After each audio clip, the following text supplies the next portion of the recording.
Bonjour, bonsoir, je vous retrouve aujourd'hui dans ma cuisine avec grand plaisir et je voudrais vous partager une de mes passions, les épices, et plus particulièrement les épices dans la cuisine asiatique, indienne, thaïlandaise. En fait, j'aime bien toute la cuisine asiatique. Donc aujourd'hui, j'aimerais bien réaliser avec vous un classique de la cuisine indienne qui est le poulet tikka masala. Alors j'ai préparé toutes les épices.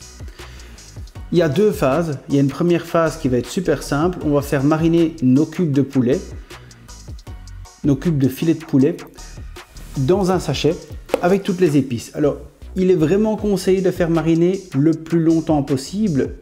Évidemment, il ne faut pas non plus le faire mariner trop longtemps que votre poulet reste bon. Mais moi, je conseille au moins 4 heures. Au frigo, dans un sachet bien fermé, parce que sinon ça va sentir avec vos autres aliments. Donc voilà, j'ai préparé mon petit copion pour une fois parce que j'ai pas envie d'oublier des ingrédients.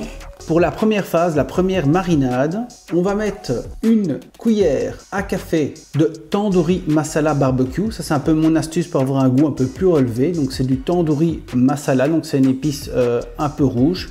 Vous allez voir, je vais vous montrer juste après. Une cuillère à soupe de garam masala, une petite cuillère de gingembre frais, épluché, émincé, du yaourt, au moins une cup, une cuillère de poivre, une grosse cuillère à soupe de jus de citron et bien entendu 2 filets de poulet que vous allez couper en cubes.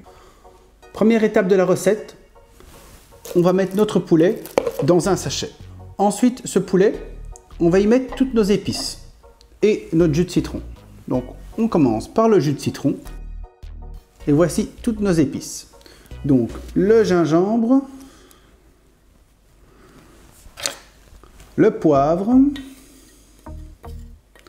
le garam masala et le tandoori, les épices pour poulet tandoori. On met le yaourt par-dessus. Une fois ceci fait, on vient fermer le sachet. On va tout doucement, sans casser le sachet parce qu'il est bien rempli, bien tout mélanger pour que tout se diffuse bien, que toutes vos épices soient bien diffusées de manière égale dans votre préparation. Alors, petite astuce en plus, vous savez que j'aime bien les astuces en plus. Dans un restaurant indien, on m'a parlé qu'en fait, certains plats chez eux étaient très colorés. Pas parce qu'eux ajoutent plus d'épices, mais tout simplement parce que pour avoir un aspect client, un rendu meilleur, ils mettent souvent des colorants alimentaires. Alors moi ça je ne fais pas, mais vous pouvez mettre du colorant alimentaire jaune ou rouge en fonction de ce que vous voulez. Vous allez voir, vous aurez la même coloration que certains restaurants indiens. Moi je privilégie de préférence donc ce qui est naturel. Donc je préfère une viande qui est plus pâle, mais je vois pas très bien pourquoi, allez, pour l'esthétique, on va aller rajouter quelques couleurs. Moi, je suis pas trop colorant alimentaire quand on peut éviter. Donc voilà, en vous parlant, mon poulet s'est bien mélangé au yaourt et aux épices. Ce poulet va partir donc en réfrigération pour au moins 4 heures. Je vous ai préparé les épices. Je vous ai fait évidemment un petit zoom dessus il y a quelques minutes. Donc comme ça, je vais vous mettre à la caméra après. Et voici ce que ça donne. Moi, je trouve ça super joli quand on cuisine avec la cuisine indienne.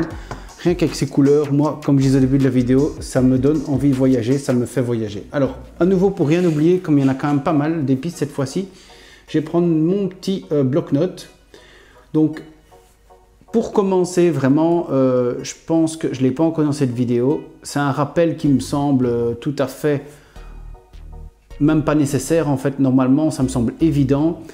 Les épices, c'est chacun ses goûts, donc adaptez ce plat en fonction de vos goûts. Ce qui est important pour vous, je pense, c'est le processus de cuisson aussi après. Pour la deuxième phase, on aura besoin d'une demi-cuillère à café de curcuma, d'une demi-cuillère de paprika, d'une demi-cuillère à café de sel, de 4 cuillères à soupe de garam masala, d'un quart de cuillère de poivre de Cayenne. Attention, le poivre de Cayenne, ça pique très fort, et une cuillère à soupe d'ail. Alors, une petite chose pour vous, moi j'ai adapté cette recette, j'aime pas un goût trop fort en ail parce qu'il y a déjà plein d'autres épices, donc moi j'ai un peu réduit l'ail et j'ai enlevé le sel car en général moi je le rajoute à la dégustation, vraiment tout à la fin. J'aime pas des plats trop salés.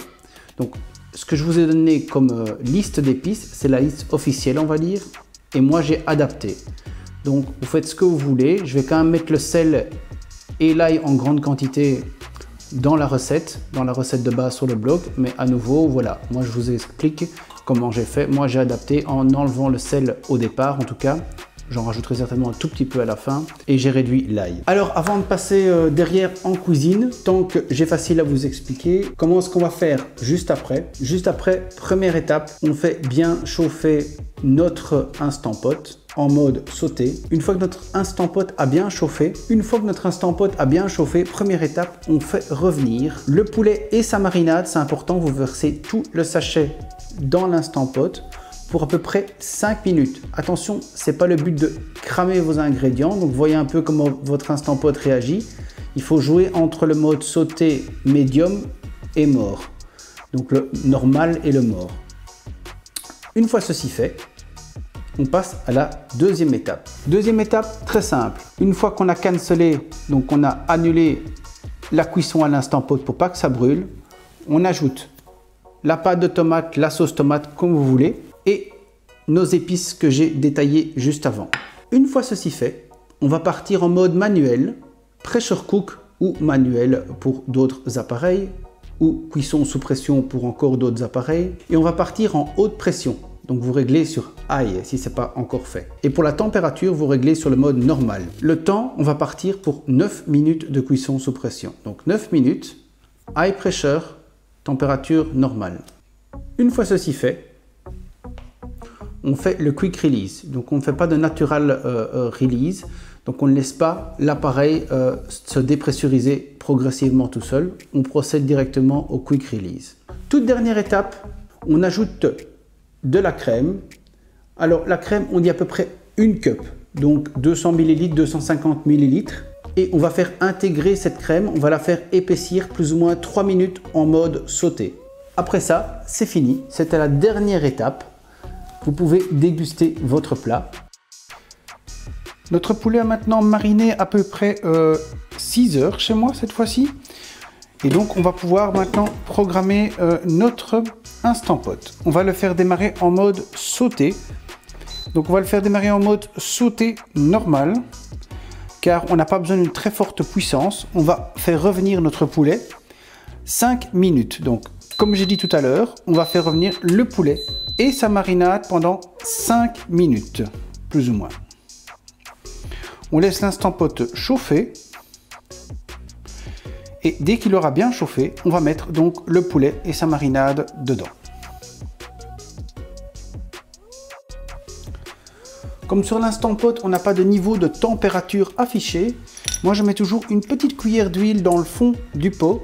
Comme ça, je vais voir quand elle va commencer à chauffer. Ce sera un indicateur pour savoir quand ce sera chaud parce que moi, je n'ai pas toujours l'indication haute qui s'affiche. Il faut parfois attendre très longtemps et à ce moment-là, c'est parfois déjà trop chaud. Donc moi, ma petite astuce, c'est mettre un petit peu d'huile, une petite cuillère à café dans le fond et voir quand elle commence un petit peu à bouger, à réagir à la chaleur. Alors mon huile a un petit peu bougé. Quand je mets ma main, je sens que c'est déjà un peu chaud. Donc moi, j'ai pas envie d'avoir mon poulet qui soit trop pris par la chaleur. Je veux qu'il ait le temps vraiment de cuire correctement. Donc je vais l'ajouter maintenant.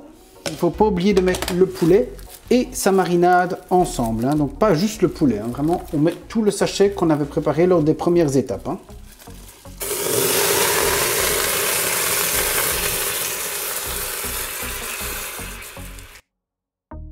Et maintenant, on va laisser chauffer comme ça à peu près 5 minutes. On n'oublie pas de remuer de temps en temps pour éviter que ça ne colle de trop non plus. Hein.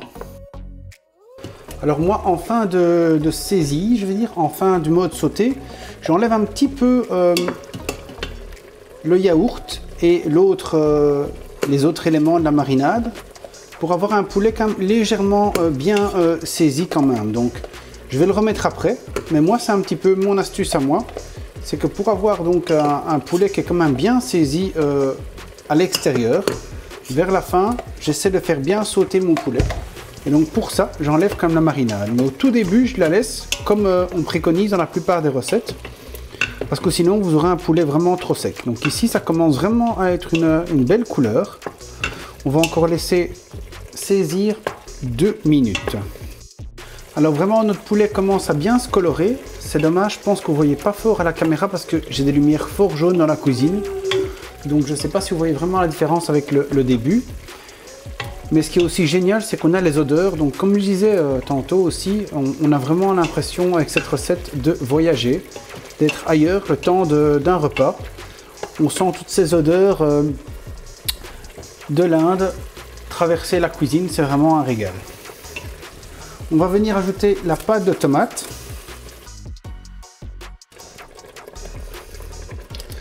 Je rajoute la marinade que j'avais enlevée pour bien faire saisir le poulet. J'ai appuyé sur Cancel.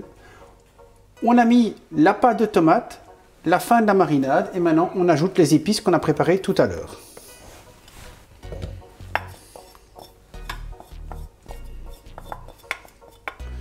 Ça sent délicieusement bon.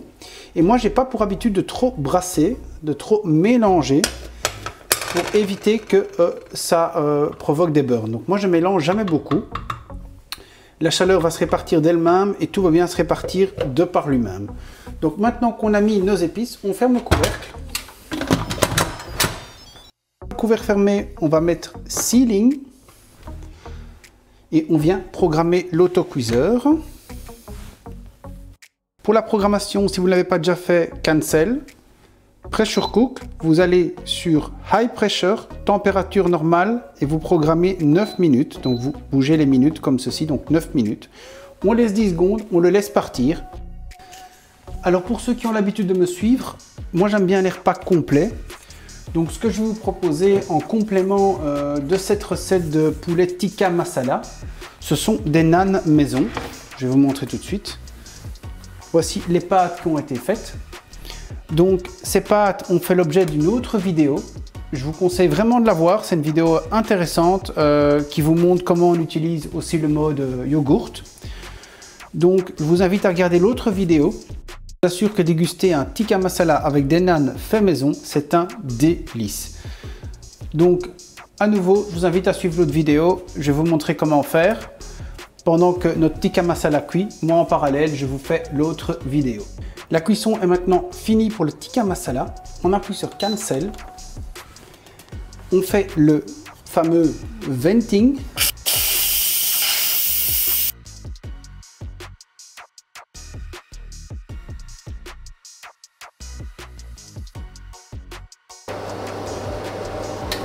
La dépressurisation c'est fait. On va pouvoir maintenant ouvrir le couvercle.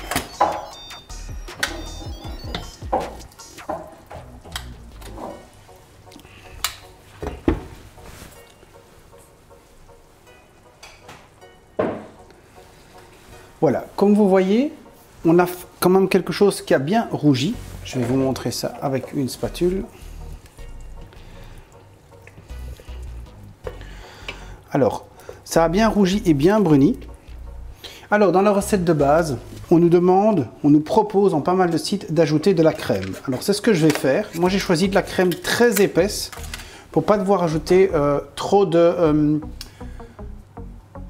maïzena, trop de fécule de maïs, parce que alors c'est souvent ce qu'on dit aux gens, il faut rajouter de la fécule. Et ça, moi, à nouveau, j'aime pas ce qui est chimique dans les préparations, donc j'ai préféré prendre donc une crème fort épaisse, plus de 30% de matière grasse. Et donc ça, c'est vraiment une crème qu'on va maintenant pouvoir utiliser sans devoir trop épaissir. Donc comme ça, vous n'allez pas vous passer d'épaississant. Une autre astuce de ma recette. Et donc là, on va faire venir l'appareil en mode high sauté. Bien programmer l'appareil en mode sauté mort, donc chaleur maximale. Et on va faire venir 2 minutes pour que ça s'épaississe naturellement grâce à la chaleur. Et dans 2 minutes, on aura un poulet tikka masala servi avec des naans qui, je vous le rappelle, ont fait l'objet d'une autre vidéo pour que vous ayez un plat vraiment très complet à servir, facile. Donc je me prépare à servir et je reviens vers vous dans 2 minutes quand ça aura épaissi. Alors comme vous le voyez, après 2 minutes de cuisson, on a une sauce qui a naturellement épaissi. Donc elle est encore un peu liquide, moi ça ne me gêne pas. À nouveau, si vous voulez une sauce moins liquide, vous continuez donc à laisser épaissir ou tout simplement vous ajoutez des liants de votre choix. Moi, à nouveau, je n'aime pas les liants, donc je vais servir et on va voir ensemble ce que ça va donner. Et ma proposition du jour, c'est donc servir votre tikka masala avec des nanes maison. Moi, je trouve ça délicieux. Je vais encore goûter pour vous la sauce. Je vais vous dire tout de suite si elle a bien réussi. La sauce est vraiment très très bonne. Évidemment, on peut mettre plus de liant comme j'ai dit juste avant. Je vais vous dire si le poulet est cuit aussi ou pas. Le poulet est bien cuit.